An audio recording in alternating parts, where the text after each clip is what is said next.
I came home on a Sunday evening.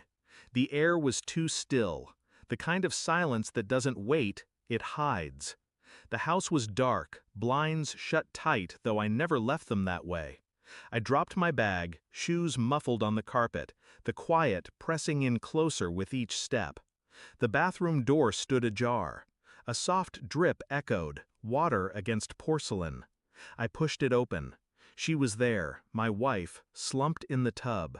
Blood streaked her temple, eyes wide, trembling. She wasn't gone, not yet. She gasped when she saw me. "Behind you," she whispered. Her lips were pale, her hand shaking toward the shower. "Run."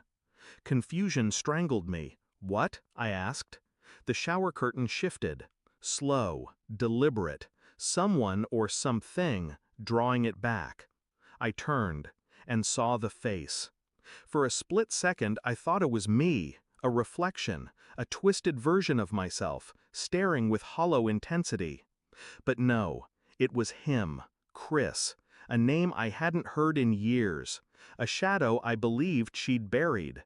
She once called him her mistake, the bad choice she swore never to repeat. Now here he was in my house, hidden behind my curtain, looking at me with the smile of a man who thought he owned what was mine. The room stank of betrayal before anyone spoke. She reached for me, sobbing through the pain. I didn't move, my gaze locked on his. Her words, his presence, they snapped every illusion I'd held. The weekend trip I'd taken, her insistence I needed the break, the sudden distance in her eyes, the phone she guarded like scripture, it all converged in this moment. My wife wasn't just hurt, she was guilty. And Chris, standing in my shower like a phantom come home, wasn't trespassing. He was expected. I didn't attack him, didn't scream.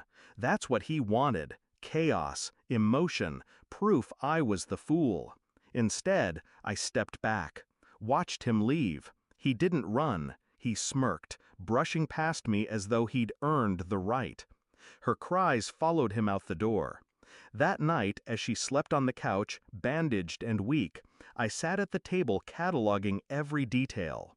The bruises on her arm, not from him breaking in, but from something messier. The way she flinched when I mentioned his name, as if the truth already clawed at her ribs. I opened her phone. Password changed. I didn't need it. Technology is only loyal to the one who knows where to look. Within hours I had the records, late-night texts, hotel bookings, digital footprints she thought she'd hidden. Every conversation was a blade, promises, lies, plans to end things soon. And me. I ordered a DNA kit the next morning, quietly, methodically. I took her toothbrush, sealed it, sent it away. The lab would tell me what my instincts already screamed, that the life she claimed to share with me was borrowed, infected with his presence. I spoke little in those days. She mistook my silence for shock, for mercy. But silence isn't mercy. Silence is war, waiting for its hour. 2 weeks later, the truth arrived in an envelope. The results were clinical. Numbers, percentages. 0 chance of paternity. Chris's children, not mine. I sat at the kitchen table again, staring at the paper until my eyes blurred. No rage, no tears. Just a hollow certainty, as if I'd known the ending before the story began. That night, I set the envelope in front of her. No words. She opened it. Her face cracked open with it. Shock first, then denial, then desperation. Tears poured, her body folding in on itself, hands trembling as she reached for me. "I can explain," she choked. "It wasn't supposed to. Please, listen." I stayed still. My stillness was louder than her pleas. She saw it in my eyes then. Not anger, not grief, absence. And absence is worse than hate. "I know everything," I said softly. Her sobs stilled. I slid my phone across the table.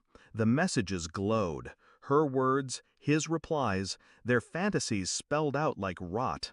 Her hand flew to her mouth, as if she could shove the truth back inside. I made a few calls, I continued. Chris won't be coming back. Not to you, not to anyone. You'll find out soon enough. Her eyes widened in horror. What did you? I leaned forward. Calm. I didn't raise my voice. I didn't need to. I gave him rope, I whispered, and he used it himself. She broke then. Not because she lost him, but because she realized she had nothing left. No one left. Only me. And I wasn't hers anymore. She left 2 days later, bags packed in silence. She tried one last time, swollen-eyed and trembling. Please, we can fix this. I didn't look at her. There was nothing to fix. After the door shut, I poured myself a drink. The house was still again. But this time, the silence wasn't suffocating. It was mine. Betrayal doesn't kill you. It strips you. It carves away illusions until you see the bare bones of truth. And truth, I learned, isn't freedom. It's power. I had it now, and I would never give it away again.